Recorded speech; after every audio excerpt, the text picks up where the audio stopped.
එක ව්‍යාජ වෙලෙන්දෙක් ඉන්නවා. පොල්ලට බූරුවෙක් අරගෙන එනවා.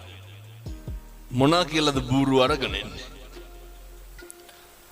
මේ බූරුව වසුරු දානවා. වසුරු දානකොට බූරුවගෙන් වැටෙන්නේ මොනවාද? රංකාසි.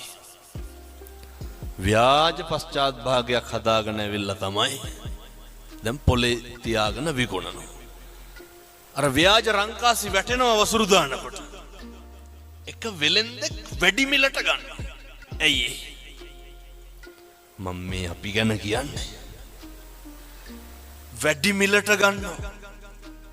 අරගෙන ඇයි දැන් මේ බූරුව රංකාසි වසුරු දානවා? අපේ අම්මලා තාත්තලා හොඳට අහගන්න ඕනේ. අපි බූරුව නම් ගන්නෙ නෑ. ගෙදර අරගෙන ගිහිල්ලා දැන් බලාගෙන ඉන්නවා බූරුව වසුරු දානකම්. වසුරු දානවා රංකාසි නෑ. අය බූරුව රංකාසි වසුරු දානයි. ගියා පහුවදාම විකුණපු වෙලෙන්දයි ගෙදරට. යනකොට ගෙදර හිටියේ නෑ. බිරිඳ කියනවා මුදලාලි ගෙදර නෑ. පණිවිඩේ යවන්නම් ටිකක් ඉන්න. එහෙම කියලා ගෙදර හිටපු බල්ලට ගැහුවා. ගහලා කිව්වා මහත්තයා එක් කරගෙන වරෙන් කියලා.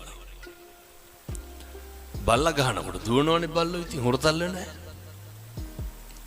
ඒ විදිහෙම බල්ලෙක් එක්ක අර ව්‍යාජ වෙලෙන්ද ආවා.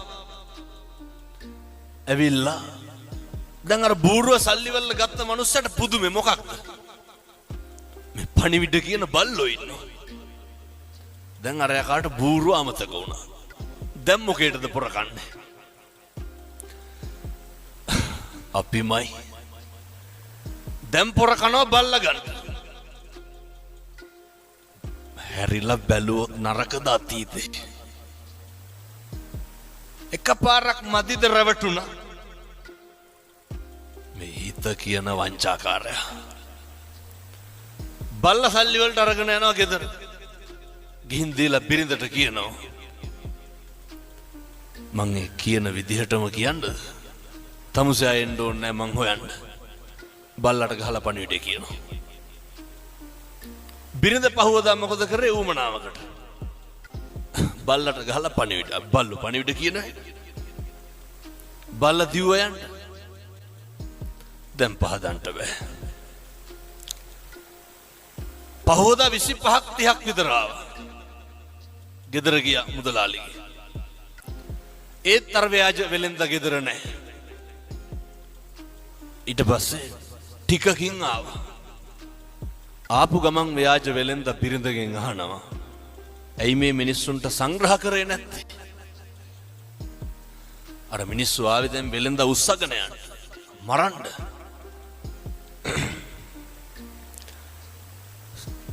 සංග්‍රහ කරේ නැත්තේ ඇයි කියලා අහන්න ගමන්ම ව්‍යාජ වෙලෙන්ද මොකද කරන්නේ? ව්‍යාජ පිහියකින් බිරිඳගේ බෙල්ල කපනවා. ව්‍යාජයි හොඳේ.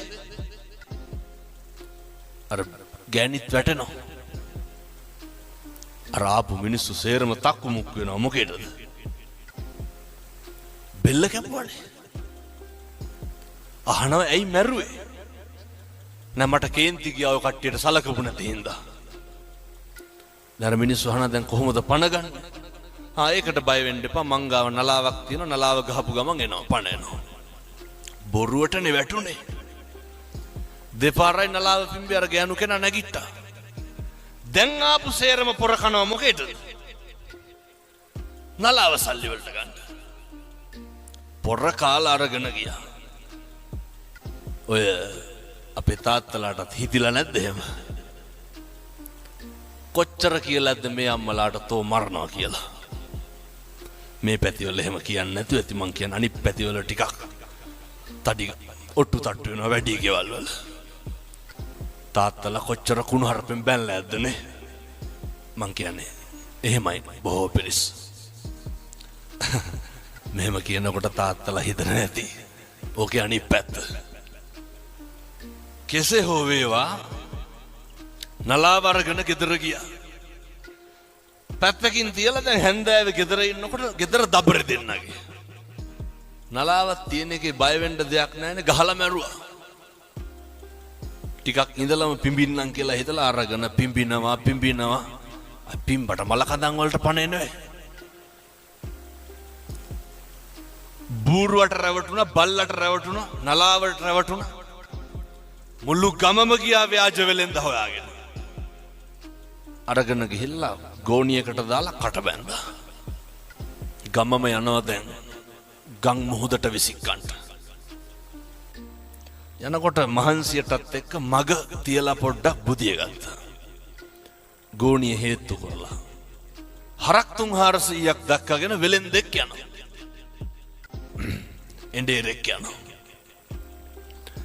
මේ ගෝපල්ලා බලනවා දැන් අර මිනිස්සු බුදු ගෝණියක් තියෙනවා. කටල හෙලා බැලුවා. ඇතුලේ කවුද හිටියේ? අර ව්‍යාජ වෙලෙන්ද. ගෝණිය ලැහෙනකොටම වෙලෙන්ද කියනවා ගෝපල්ලට කෑ ගහන්න එපා. මේ මිනිස්සු එක්කහුව වෙලා මම මේ හොඳ තැනකට කසාද බන්දන්න අරගෙන යන්නේ මං කැමති නැහැ. ගෝපල්ලා කල්පනා කරුවා මොකක්ද? හොඳ තැනකින් බැඳ ගන්න පුළුවන්. ඉවරයක් තියනවද මේ රැවටෙන එකේ? වහිනා වෙලා ඇහුවා වගේ නෙමෙයි හොඳේ හැදෙන්නත් ඕනේ. අපි හැදෙන්නේ නැහැ. අය මේ ජීවිතය යන පළවෙනි බණයි. කොච්චරවත් අහලා ඇති ඔයිට කලින්. ගෝපල්ලට කියනවා තමුසේ කැමති නම් හොඳ තැනකින් බැඳ ගන්න පුළුවන් ගෝණියට බහැපන්. ගෝපල්ලත් ඒකමයි කාර්යය කියලා ගෝණියට බහිනවා. ව්‍යාජ වෙලෙන්ද කට බැඳලා හරක් ටිකක් තරම් ගෙදර යනවා. ගමේ මිනිස්සු මොකද කරන්නේ? ගෝණිය පිටින් අරගෙන ගිහිල්ලා මුහුදට විසික්කනවා.